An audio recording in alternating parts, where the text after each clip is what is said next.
Fenomena Mbah Mufid Klaten semenjak awal adanya diskursus nasab Habib Jobolowi menentang dengan keras terhadap mereka, terutama kepada Lutfi bin Yahya Pekalongan. Assalamualaikum warahmatullahi wabarakatuh. Saudara-saudaraku sebangsa dan setanah air yang kami banggakan, para pemirsa, silahkan share video ini agar lebih berkembang, like, dan bagi yang baru menemukan silahkan subscribe. Mari kita review ulang apa yang disampaikan oleh Mbah Mufid beberapa tahun yang lalu ketika awal diskursus nasab ini terkuak. Mbah Mufid dengan lantang sudah berani melawan secara vulgar terhadap seluruh klan Pak Alwi, terutama Lutfi bin Yahya.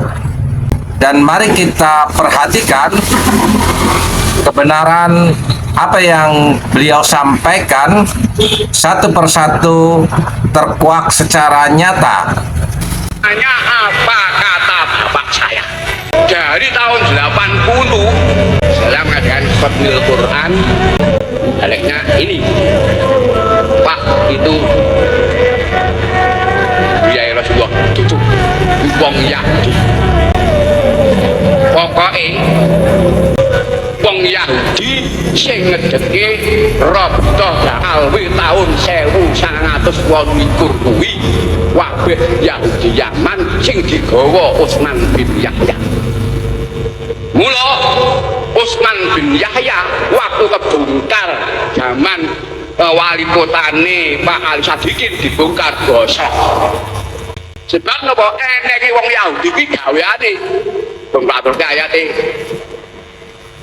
sombong, borok, tukang hapus-hapus, tukang maksud makam, tokoh sufi dunia itu Yahudi. Hajar itu Lutfi bin Yahya itu oknum keturunan Yahudi yang paling berbahaya menurut Lutfi Sadullah. Saya siap di penjara kalau Lutfi bin Yahya bukan Yahudi, saya siap. Sekarang takut SDNA, takut semuanya Yahudi. Marga bin Yahya lebih jahat.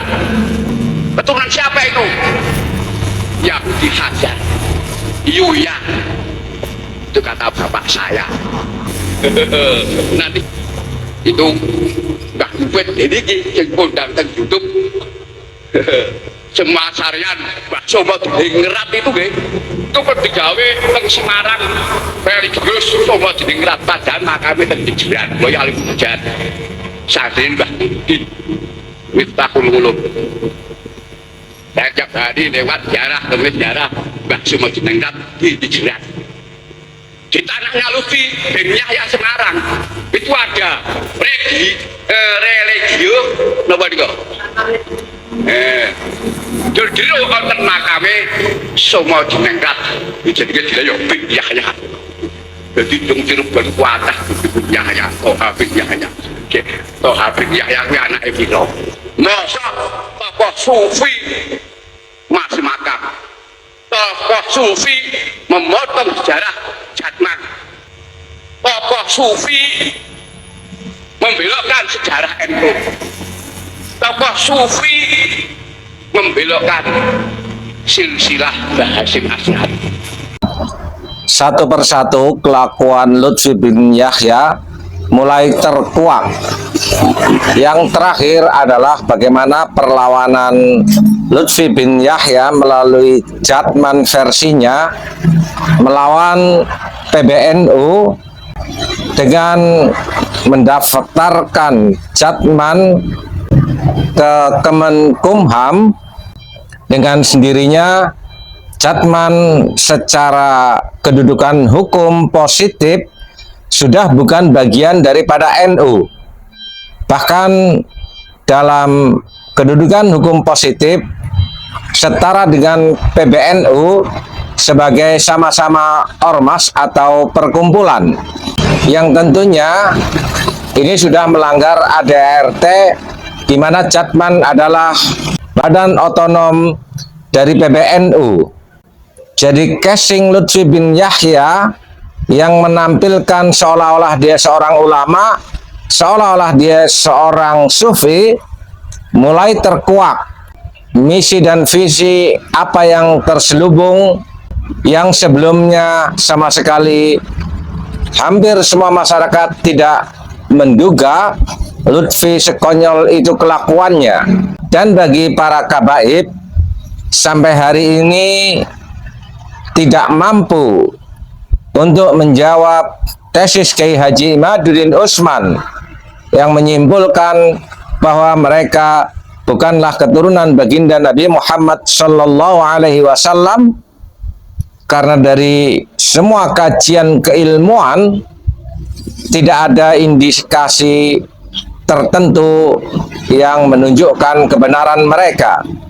Dari segi ilmu filologi tidak ada manuskrip ataupun artefak-artefak dan petunjuk-petunjuk lain yang bisa mengkisahkan bahwa datuk mereka bahkan bukan sebagai tokoh sejarah alias fiktif, hanya karangan sakron mengklaim pernah ada orang yang bernama Alwi bin Ubaid. Dari sisi sejarah tidak ada catatan Sayyid Ahmad bin Isa pernah hijrah ke Yaman yang diklaimnya memiliki putra Ubaid. Bahkan di Indonesia, kesejarahan mereka didatangkan oleh penjajah Belanda ke Nusantara di dalam memerankan politik pecah belah menghadapi pribumi yang selalu melawan, selalu menantang perang dengan adanya penjajahan pada waktu itu. Inilah fakta dan data sejarah klan Ba'alwi yang tentunya kita sebagai orang yang waras harus bisa membuka mata atas realita-realita ini, mengakhiri anggapan husnudzon kita kepada klan Ba'alwi, karena nyata-nyata kesejarahan mereka di Nusantara sangat kelam. Kalau kita menengok ke peristiwa 65, G30 SPKI, gembong-gembong PKI adalah dari klan Ba'alwi. Para kabib diantaranya Aidit adalah klan Ba'alwi. Musa al-Musawa atau al-Munawar adalah klan Ba'alwi. Sofyan Barokpah, Fakhrul Barokpah, mereka adalah keturunan klan Ba'alwi yang mengaku sebagai keturunan baginda Nabi Muhammad Sallallahu Alaihi Wasallam.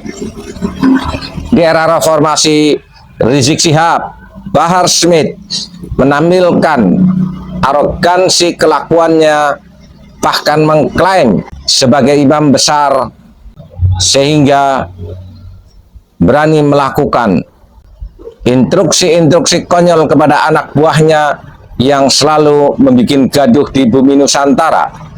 Untungnya pemerintah di era Jokowi berani membubarkan FPI pimpinan Rizik bin Syihab.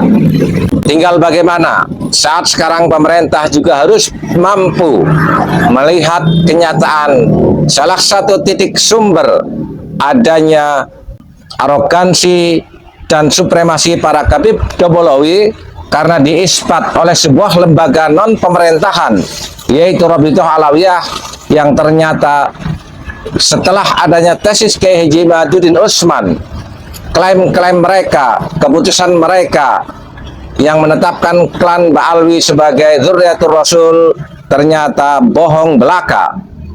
Pemerintah sudah harus berani melakukan tindakan pembubaran terhadap Rabithah Alawiyah agar kelakuan mereka, bahkan rasisme yang ditebarkan di bumi Nusantara, menciptakan struktur sosial mugibin-mugibin pekok yang taklid buta kepada mereka bisa diakhiri sekarang juga, sehingga kelak anak cucu kita tidak tertipu lagi secara psikologis dan secara rohani, harus menganggap klan Baalwi lebih mulia daripada klan Pribumi, di mana kita sudah bersepakat dengan prinsip dasar Bhinneka Tunggal Ika.